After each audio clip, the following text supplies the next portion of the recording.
What's happening, Hardscapers? This is episode 262 of the How to Hardscape podcast, where we talk about how you can start and grow your hardscaping business. And on today's episode, we have Cycle CPA on the show to answer a lot of my questions that I have on bookkeeping, accounting, CFO services, the same services that they offer. And if you've been listening to the How to Hardscape podcast, you probably know that they sponsor the How to Hardscape podcast, and for several years now. So we want to say thank you to Cycle CPA. Carla, Joe, and the team over there at Cycle CPA specifically service the green industry, and that comes with a lot of benefits when it comes to hiring somebody for your bookkeeping services, accounting services, or if you're looking for some sort of CFO services within your business to make financial decisions. They're able to use benchmarks within the industry to help guide you in your decision making through your financials and their expertise. And one specific thing that we get into with this interview that's been on my mind is the chart of accounts and how detailed we should get in with our chart of accounts.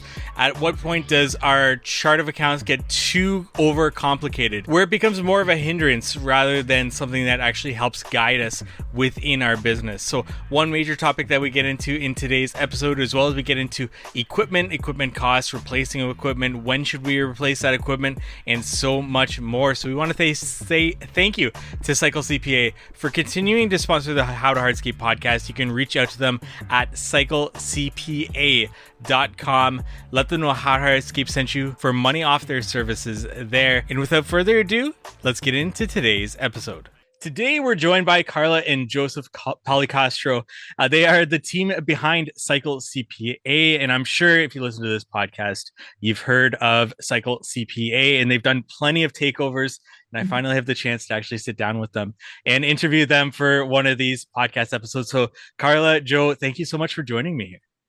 No, thank you for having us. It's so nice to talk with you again here. Yeah, and see faces. And I actually got to see your faces briefly there at HNA, which was really good. How did you guys enjoy HNA? That was fun. I mean, it's always nice, especially being a virtual firm and working with a lot of companies throughout the country. It's nice to connect with people and, kind of, sometimes you wonder if people exist in real life, because you just work with them, over the phone and computer. So it's great to, be able to meet up with people. Sure. And so there's been an addition to the Cycle CPA team. I don't know if you even want to touch on it, but I'd be curious as like just a personal side of things, as possibly I get close to that point. How has it been balancing that new addition to the team with your business as well as that new addition?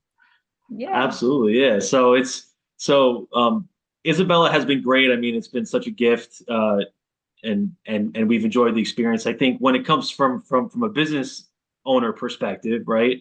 I think the first thing it helps to, when you have a company where you can, really have others handle some of the tasks, right? Especially, as Carla maybe stepped away for a little bit of some of the things that she would normally handle, right? So having dependable people that can hop in and really kind of take things over. And then ultimately also what I recommend for anyone, going through something like this is, trying to plan for it far in advance, right? And almost having a test phase for it. So, maybe if that person's going to be out for that given period, almost start as if that person's already going to be out, for a couple of those months before it. So I think that would be one of my recommendations. Oh yeah, I think planning is definitely key. Like we planned it like maybe a year in advance. Like we knew, like not so, granular like that, but we knew, we wanted to start a family. And so we started training, like Joe said, other people on tasks. And then kind of like the last month was like, okay, let's act as if Carla's not here. And let's see, let's do this trial run and kind of work out some of the kinks there. But yeah, no, I would say planning is key. Definitely. Well, congrats, guys. That is really, really awesome to hear. Thank you. I've got a wide-ranging list of questions for you guys to tackle here with me today. So please bear with me as we kind of jump around here, left and right here. But getting into things, something that's been on my mind quite a bit recently is chart of accounts and organizing a chart of accounts. First off and foremost, let's get the baseline in. What is a chart of accounts, and what is it used for in a business? Oh, yeah. So every business has a chart of accounts in their accounting system. So let's say you use QuickBooks, and QuickBooks comes with like a standardized, like generic chart of accounts, right? Which is where you're going to categorize, or what buckets you're gonna categorize your business transactions into. So let's say that today you go to a gas station, that transaction has to be categorized into a bucket. Let's say fuel. Maybe next you're going to go to Home Depot, and maybe you categorize that as job materials or equipment rental, whatever that is. So pretty much is defining the categories for all the business transactions that are going to take place within your business. And so we here implement a green industry standardized chart of accounts, because that can definitely vary from industry to industry, especially in the cost of goods sold, which is defined by like what you're directly using on the job, right? So that's the cost of goods sold. So for example, your field labor, that's going to be directly tied back to a specific job that you do. So that's your cost of goods sold. So those salaries need to be split up, versus like your office staff. That's not going to be in cost of goods sold because they're not directly out in the field. They're going to be in overhead. So, there are different things within the chart of accounts, like cost of goods sold versus overhead expenses, that you also have to take into account as well. Gotcha. Okay. So getting into the actual organization of this chart of accounts, you said Yeah. that you have like a standardized, like this is what we do and this is what we work with at Cycle CPA. Now, recently I saw somebody share on Instagram in the hardscape industry a chart of accounts that was unbelievably detailed to the point where it gave me a headache just looking at it. I'm just curious, is there a point to which you can get so granular with your chart of accounts that it just becomes more of a pain than something that's super beneficial? And just to give an example, as Yeah. in the hardscape industry, you could track cost of goods, the materials, and then you can track the aggregates that we use just as aggregates. But then even further into that, you can just track every single aggregate: the concrete sand, the A gravel, the HPBA, and so on and so forth. Here, at what point does it just become too much to actually track? Yeah, no, that's a good question. And we definitely have encountered chart of accounts where it's like the minimum bare bones, and we're like, okay, we need more detail on this. Mm. And we inherit some chart of accounts, from new clients that are like way too detailed. It's too convoluted, where it's like more detrimental to the company rather than helping. And so there is a fine line, and it depends on what your business objectives is and kind of what softwares you're using, I would say, as well. So if we look at just like, let's say you're just using QuickBooks, an accounting software, and you're tracking your expenses on there, I would say that um, on there, you want to keep it at a high level in your accounting system for your financial statements, because you want your financials to be clean, cut, concise, easy to digest and view for a banker, yourself, or another stakeholder, right? So let's say, like you said, materials, you would just keep it as like job site materials. You wouldn't have like, concrete, sand, all these things there, because again, you want to keep that as clean as possible, right? And not to say that you can have some sub accounts, like maybe in your advertising and marketing, you want to know what's like Google versus Angie leads or something like that. You can add some detail, but I wouldn't say like go as granular. But then let's say that your objective is to job cost, right? Because you want to know, okay, this is what I estimated for this job versus what I actually laid out for this project. So there you want to get more granular into the details, I would say. Yeah. And that's where business owners kind of have like get stuck on, because they want their accounting system to reflect that. And it can in the job costing portion of it. But let's say if you're using a third party software like LMN or something like that to job costs, then all the details, you should put it in there because that's what it's made for, if that makes sense. Yeah. Yeah. And so, um, and I see another thing too. So there's job costing, which you're going to track each job and its profitability, all the expenses associated for a certain job. And that's where you want to get detailed. But then there's also something called class tracking or division tracking. So maybe you have a hardscape department, but you also have a maintenance division, right? And so you can do class tracking on QuickBooks to separate those expenses. So let's say you have job materials, but then you're going to associate that with the maintenance division, and then, or you're going to associate it with the hardscape division. A mistake that I see is that in the chart of accounts, people would put like job materials maintenance, job material hardscape, and then they get into detail and it becomes this huge chart of accounts. But in essence, what they really needed to do is just turn on class tracking, and it's just job materials. You're just allocating it to different divisions, if that makes sense. Yeah. So instead of having like double chart of accounts, you just turn this thing called class tracking, and then you accomplish the same thing, but it's more concise and more organized. Gotcha. Yeah. Gotcha. And it's kind of one of those things that we see often, Mike, where companies are doing a certain task within their accounting system, but they're only doing 60% of it. And if you're not doing, or if you're not able to see a full job cost report or some of these details, it's not really benefiting you at all. Like what kind of information or what kind of action will you be able to take if you see that your materials are broken out for each, or your chart of accounts for materials is very detailed. What action are you going to be able to take based off of that, right? So it's and that's really the whole purpose of looking at the numbers through a managerial accounting perspective, because from the tax perspective, it's not going to make much of a difference, right? But you want to use the financials to help make some of those decisions. So I would say definitely try to commit more to, if they want to see more detail, do, as Carla mentioned, do things like job costing or class tracking, looking at it by service line, stuff like that.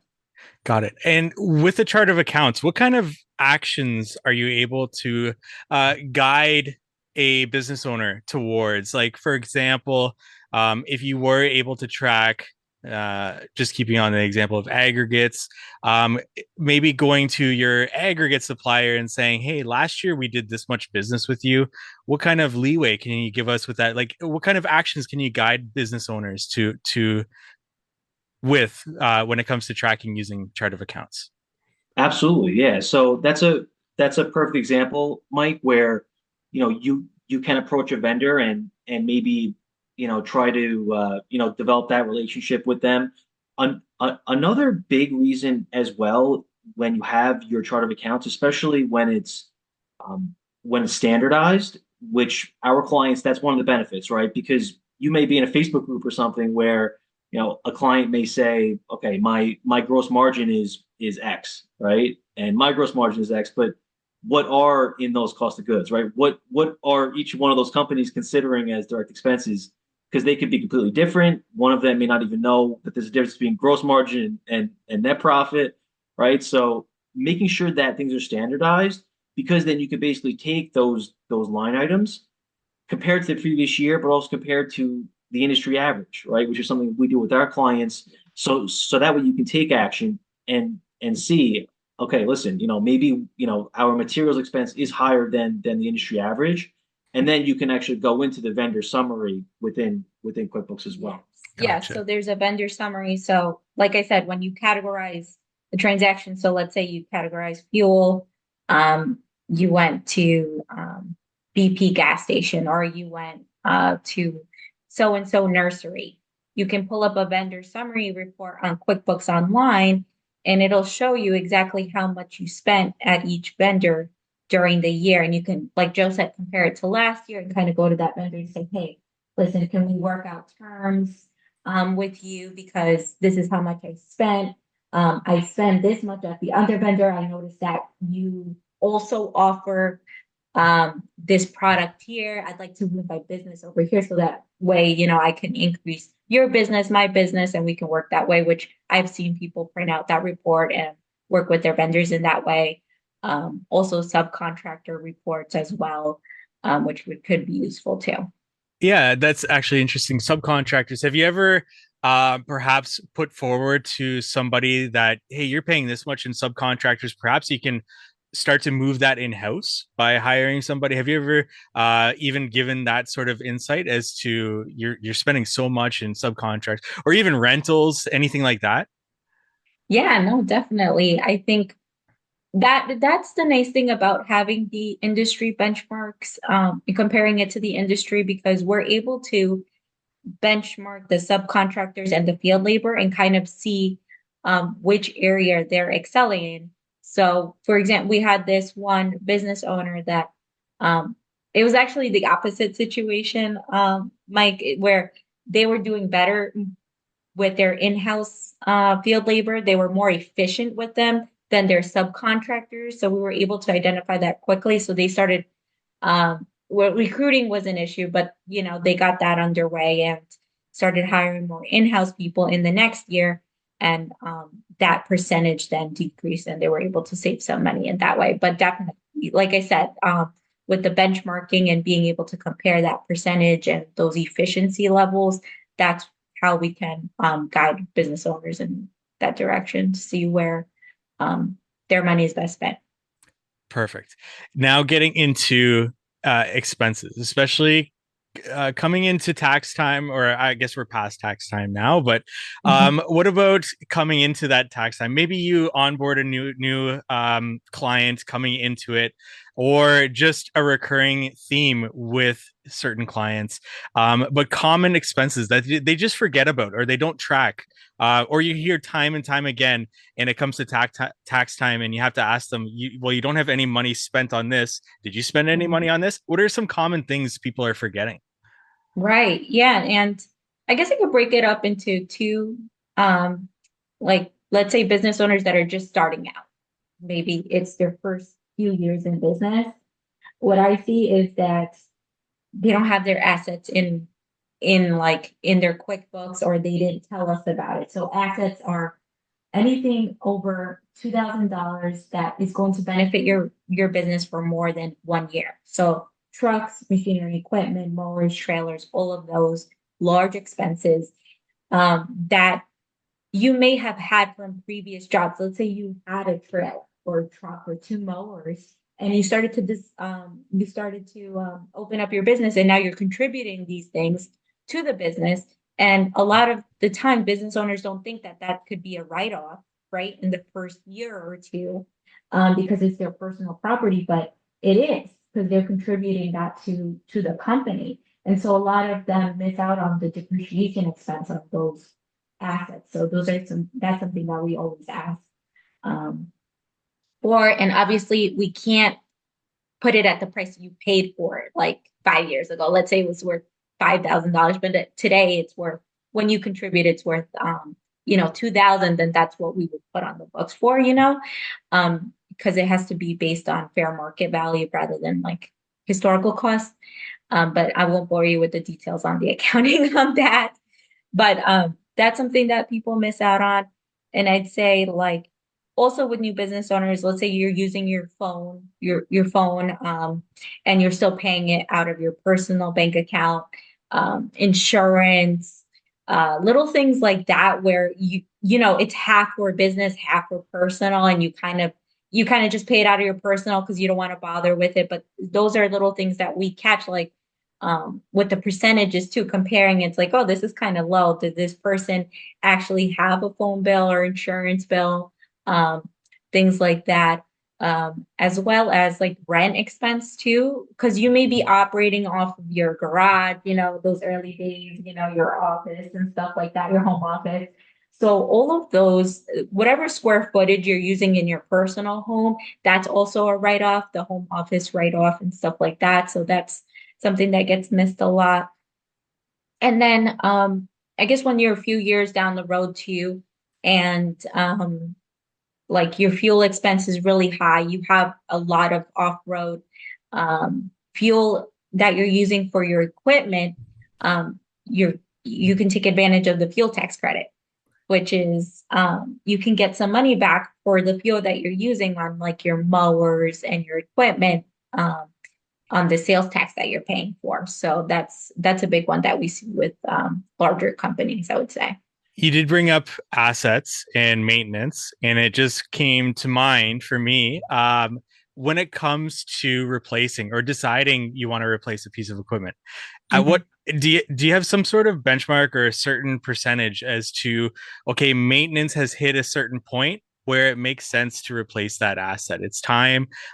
Is there any sort of like percentage or any sort of major maintenance factors that kind of approach to be like, hey, you might need to look at replacing that piece of equipment rather than keeping up with these maintenance bills? Absolutely, yeah, and that's where that's a good example of when we take into account the benchmarks. And there's actually we typically have a whole section that's almost dedicated to those kind of decisions when it comes to asset purchasing. Basically, we can look at, okay, how old are the assets, right? That the company has. Also, what is the return that you're getting based off of the assets, both sales wise, and then also how much net income is being generated based off the equipment and vehicles that the company has.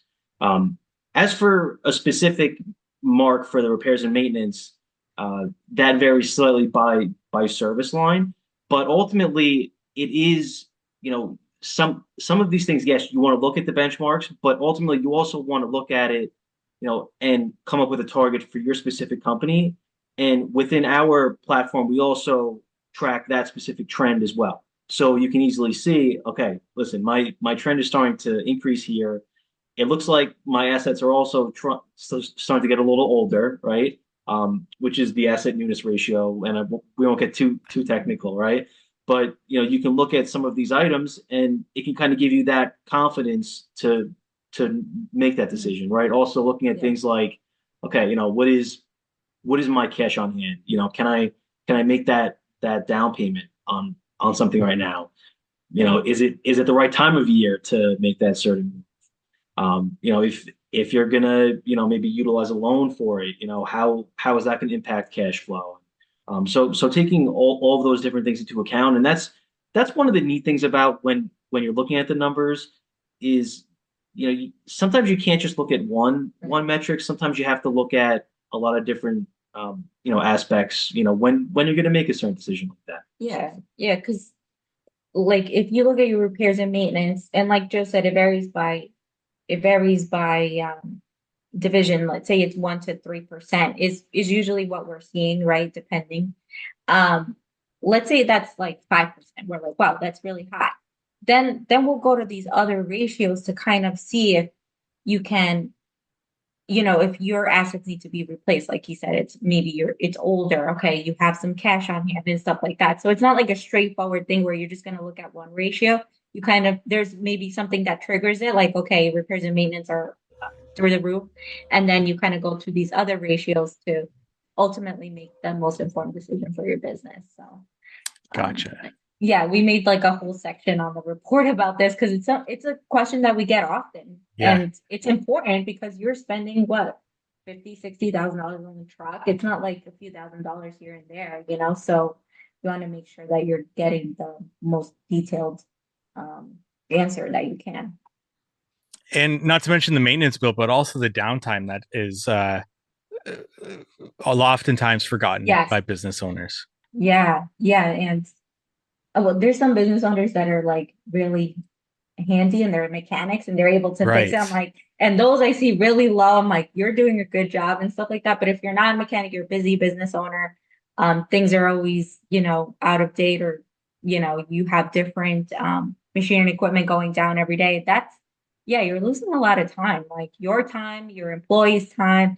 Plus, when you have upgraded equipment, it also makes your employees a little bit more excited to work on the job site and sort of thing. Yeah. It's like us when before we had this fancy report and stuff like that, we were using Excel. Now we're using, a fancy software. Like our staff is more excited to do that, use the upgraded software. Same thing. It's like you'll be more excited to use a new mower, right? But again, you have to look at these ratios before making those types of decisions. Yeah, and Mike, I just pulled up here as well. So last year for the hardscape companies or more of like the install based companies that we work with, it was around a 1.5%. So when it comes to, like the repairs and maintenance for the company. So and again, even as I'm looking at this company's numbers, I see last year they were at a 5%. This year, they were at a 1.4, right? So yeah, it's kind of taking into account,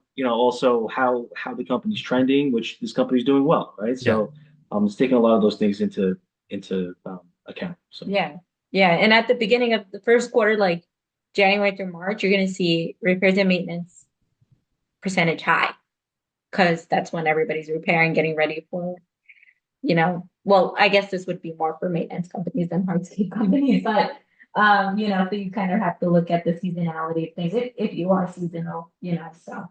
Another benefit to hiring a financial firm that specializes in our industry. So just a quick little plug there for Cycle CPA.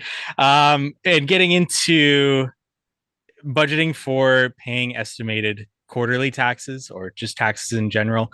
What does a business owner need to do to be able to estimate that and to be able to set that aside so that they're not coming to their quarterly taxes and not having the money handy for them? Yeah, that's a good question. And like such a fun topic for us business owners, right? Like nobody wants to talk about taxes, but it's like everybody knows that they have to do it and they're like, I have to do it, but then they don't want to talk about it or ever get up with it just because it's like one of those things that is um kind of, painful, right? Paying taxes in general. But yeah, no, the quarterly taxes are something that could make your life easier as a business owner because you have scheduled payments throughout the year that is going to hit your bank account at certain times of the year, and you don't have to get that huge, scary tax bill at the end. So, some benefits about that is, again, you can plan for it, set money aside. If you're a seasonal company, again, building up the cash flow for it, and you're not going to have it all come out in April, which is not like a good month if you're a seasonal company, So a lot of benefits. Plus, if you don't pay quarterly taxes, there is a fine, that you would have to pay. But how you go about that is, so you'll talk to your tax accountant and tell them that you do want to pay quarterly taxes throughout the year. And there's two ways of doing it. So the first way is they'll look at last year's taxes and tell you, okay, based upon last year, we're gonna base this off of like 4 payments, based off of what you owed last year, and that's how much you'll pay. But let's say that if you made more money this year than last year, then that's when in April you're gonna have to pay that extra amount that you didn't. You need to make up for that payment. So that's one of the disadvantages of that. One of the advantages is that it's easy, to calculate. But again, your tax accountant can help you with that. And the second way is that they'll actually request your financial statements on a quarterly basis, which is the most accurate way for this year. And that way you're actually paying what you owe each quarter rather than guesstimating based off of last year. So based off of this year, you just have to have updated financials every quarter though, to send to them and updated information and stuff like that. And they'll send in the payment every quarter for you. And sometimes maybe there's an overpayment just because maybe you did really good one quarter and another quarter you may have gone down and stuff like that. So again, it all works itself out at the end of the year with your final return if you get a refund or you need to kind of make up some of that money, but it shouldn't be a huge skew because again, it's based off of what is actually happening in the business and the profit and loss. What do you guys think of profit first and as a cash flow management system? And do you have clients that use that and stick by it? Yeah, no, I like profit first. It's a good way for business owners that don't know how to like stay organized or need help with like staying organized with their money and setting money aside and have those goals and could work in that way. I do think I do tell everybody who's going to start with that, I'm like, it's a commitment because you do have to make all these transfers, open up these bank accounts and kind of, stay accountable to on top of this, on top of all the thousand things that you're doing as a business owner. But I think if you are committed to the method and you're going to use it well, I think it's a great method. It's like kind of like the envelope method that our parents used to use back in the day and stuff like that. But we're not profit first like consultants or accountants or anything like that. I know there's certain profit first accountants that people can use. So we take the approach of, okay, we're going to use green industry benchmarks, ratios, metrics to guide your business and how to set money aside and stuff like that and make the business decision. So that's our approach. But yes, we have clients that use profit first, and it's not a problem for us. We just know that they're going to have a little bit more bank accounts on their QuickBooks, but it's the same transactions. It's just more bank accounts, right? And sometimes too, Mike, when it comes to just the commitment of staying on top of it, it could get challenging. That's why we also probably see more clients almost do like a quasi profit first, where they have maybe some accounts, right, where we were just talking about quarterly taxes and Right. Setting stuff. Yeah. Right, so maybe we don't need to follow this entire system, but okay, I do want to set some funds aside, as we make profits in regard to taxes, or some for just having cash on hand, right? And we see a lot of companies being successful even with that. Oh yeah. Yeah, it seems like I like the concept of profit first, but I don't have multiple bank accounts, as I try to keep things as simple as possible, and I kind of just go by percentages.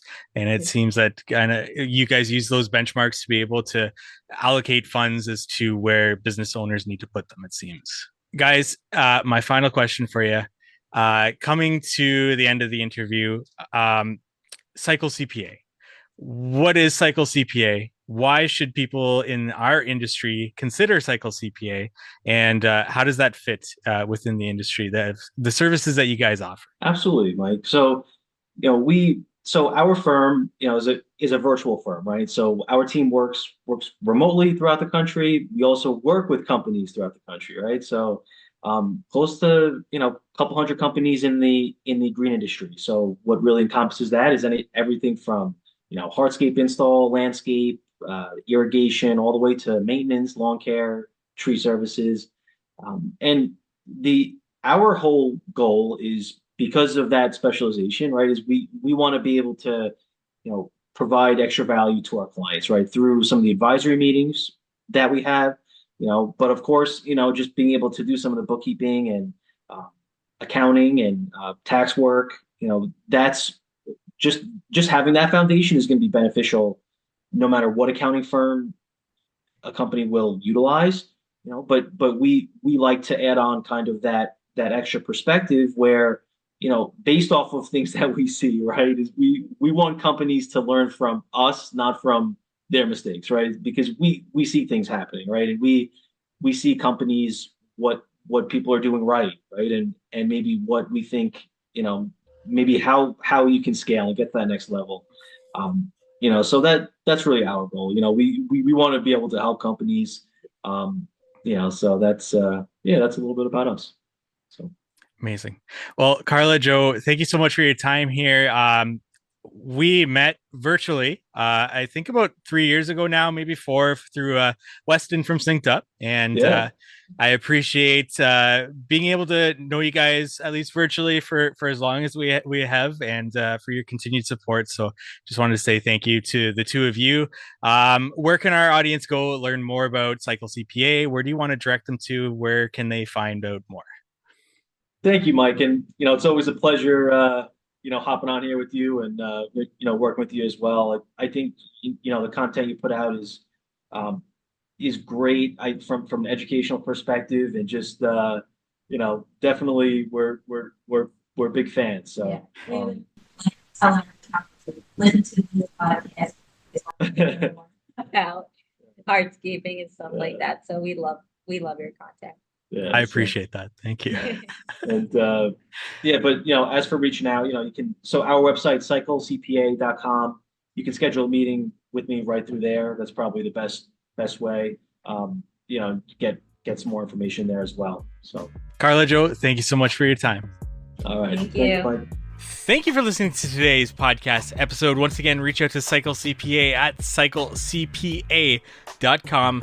Let them know How to Hardscape sent you for money off their services there. And we want to say thank you for Cycle CPA continuing to sponsor the How to Hardscape podcast here. And if you're on Instagram, I highly suggest you follow them, cycle_CPA. They always have great educational content on their Instagram there. And so definitely check them out. Let them know that you heard them on the How to Hardscape podcast. Get that conversation started if you're looking for bookkeeping, accounting, CFO services. And until next week, we'll catch you on the How to Hardscape podcast.